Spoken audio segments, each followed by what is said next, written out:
هل عمرك صحيت من النوم وكنت متوقع يوم هايل وجميل وكل حاجة فعلا مشيت حلو، أو العكس صحيت متضايق وحاسس إن اليوم بايظ وفعلا اليوم اتعك؟ هل ديت مصادفة؟ لا خالص. العلم بيقول إن توقعاتنا بتأثر فعليا على اللي بيحصل بعد كده. بس ازاي؟ تعالوا نشوف مع بعض. في فصل التوقع من كتاب أنت لست ذكيا إلى هذا الحد، المؤلف بيشرح لنا إننا كبشر مش بنشوف العالم زي ما هو، إحنا بنشوف من نظارة التوقعات. يعني إيه؟ يعني اللي أنت متوقعه دماغك بيبدأ يهيأ لك إنك تلاحظه أكتر وتتجاهل العكس. مثال بسيط، لو انت داخل شغل جديد ومتوقع ان المدير هيبقى صعب، كل تصرف بسيط منه هتفسره على انه قسوة او تحفظ. بس لو داخل نفس الشغل ومتوقع انه محترم وعادل، هتشوف نفس التصرف بشكل تاني خالص.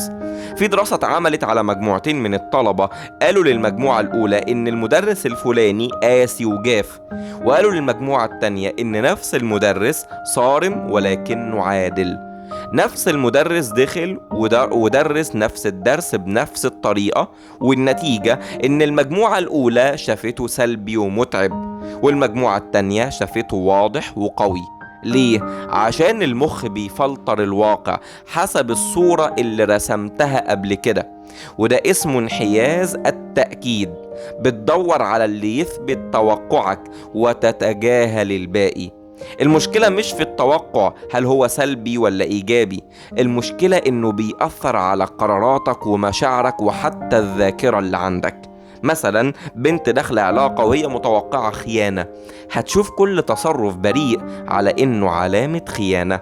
واحد متوقع إنه هيفشل في الامتحان حتى لو كان مذاكر، ده ممكن يخليه يتوتر ويغلط فعلا، وده ممكن يدمر حاجات كتيرة، شغل، علاقات، فرص، كلها بتروح لأن المخ كان متوقع الأسوأ، فجهزك فعلا إنك تشوف الأسوأ.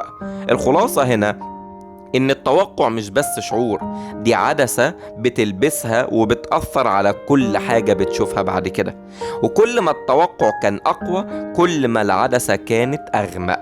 اسأل نفسك قبل ما تحكم، هل اللي أنا شايفه فعلا ده حقيقي ولا بس هو انعكاس لتوقعي عن العالم؟ عيد النظر تاني وفكر في الحاجات اللي انت بتمر بيها يوميا.